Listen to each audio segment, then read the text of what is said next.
of you.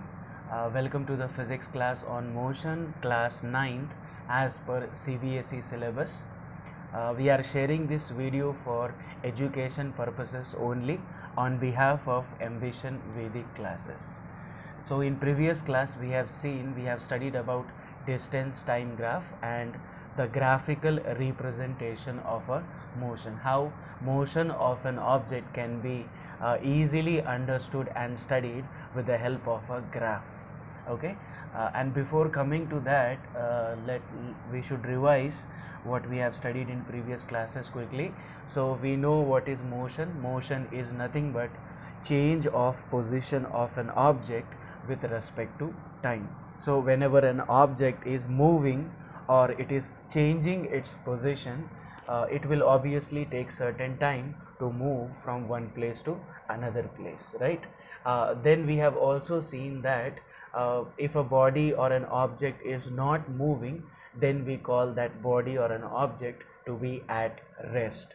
Rest means velocity is equals to 0, and motion means when velocity is not equal to 0, or maybe it is equal to some value 3, 4, 5 or 10 meter per second, right?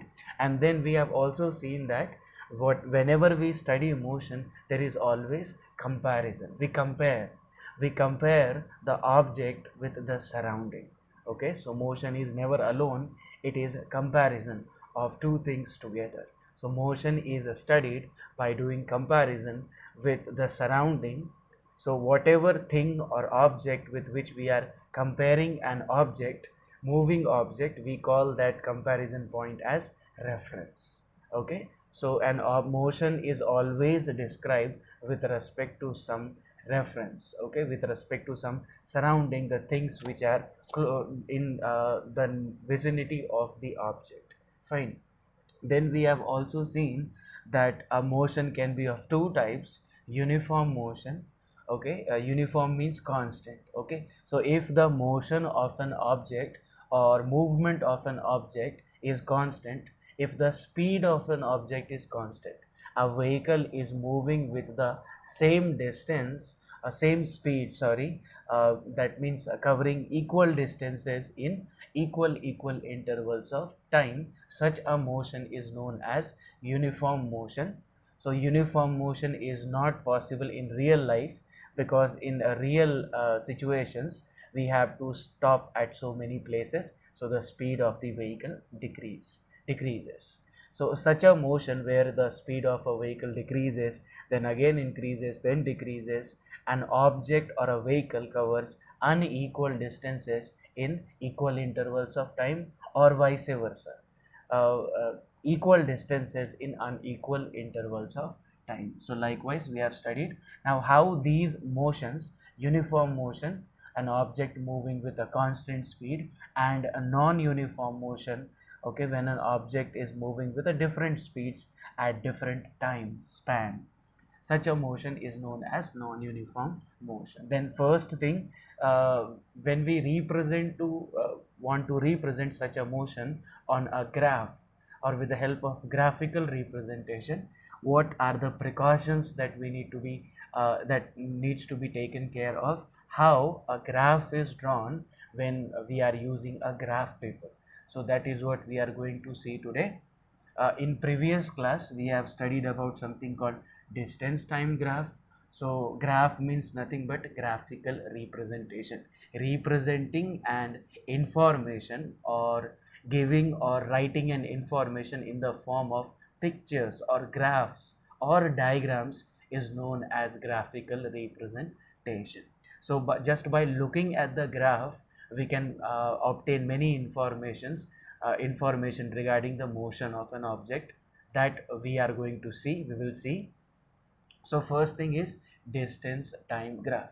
Why this graph which we are studying is known as a distance graph? Because whenever we draw a graph, we take a vertical axis or vertical reference line which is known as y-axis, and horizontal axis or horizontal reference line that is known as x-axis. So whenever distance is plotted on y-axis, all the distances that a vehicle has traveled, when it is put or marked on y-axis, and the time which is taken to move that much of a distance or travel that much of a distance by an object is put or marked on x-axis, then such a graph which is having distance on y-axis and time is plotted on x-axis is known as distance time graph. Okay, then we have also seen something called slope of a line. Slope means nothing but inclination. Okay, so if the graph is inclined to the horizontal line to certain angle, then the inclination of a graph from the x-axis or y-axis is known as a slope. Now here the slope has lot of use, so many uses are there. Just by calculating the slope, we can get extra information from the graph. Okay, that we will see. Okay, then we have also seen in our previous class that if the distance time graph of an object is a straight line, right? So if it is a straight line which is passing through the origin, or maybe not, then the motion of an object is said to be uniform motion.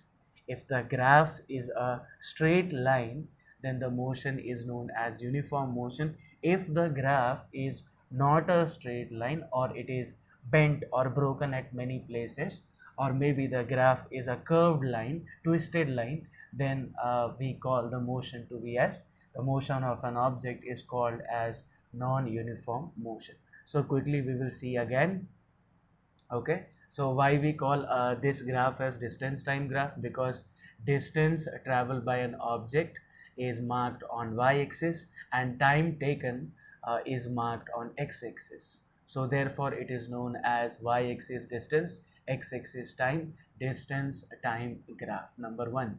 Number two, the slope of a line is nothing but inclination. For a distance time graph, the inclination, or how much inclined a particular graph is to horizontal axis or vertical axis, gives us the speed of an object for only for distance time graph. For distance time graph, the speed is obtained with the slope of a line. If the distance time graph which is plotted on a graph paper is a straight line, then we can say the vehicle whose information is plotted on the graph paper is in uniform motion. The vehicle is moving with a constant speed, and therefore the vehicle should cover equal distances in equal time. Okay, very very important. Then if the distance time graph is a curved line, okay, instead it is a bent line, or like a triangle, it is going up and it is coming down, then the motion is said to be a non-uniform motion, which also implies that the vehicle is moving with a variable speed or changing speed, or different speeds for different time.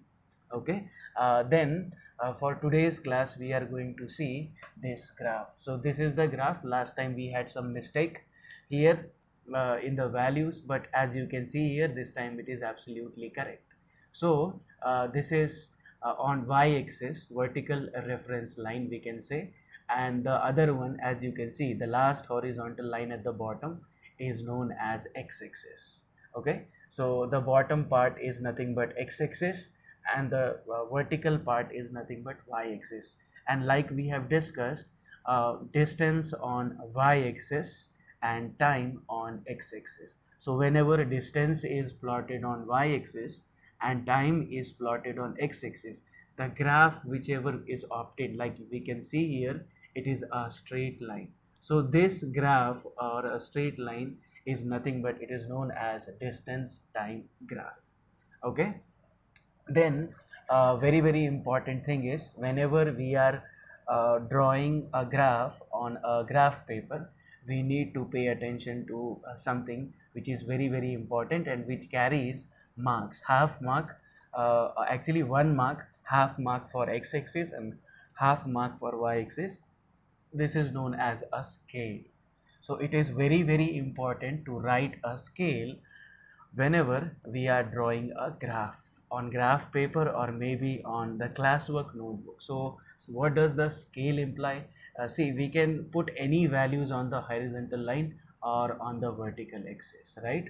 But it is very important to first write down how much this one unit means the first vertical line and this second vertical line.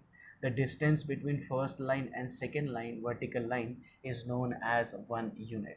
How much this 1 unit uh, value, what value does this 1 unit represent on this particular graph, which is very very important.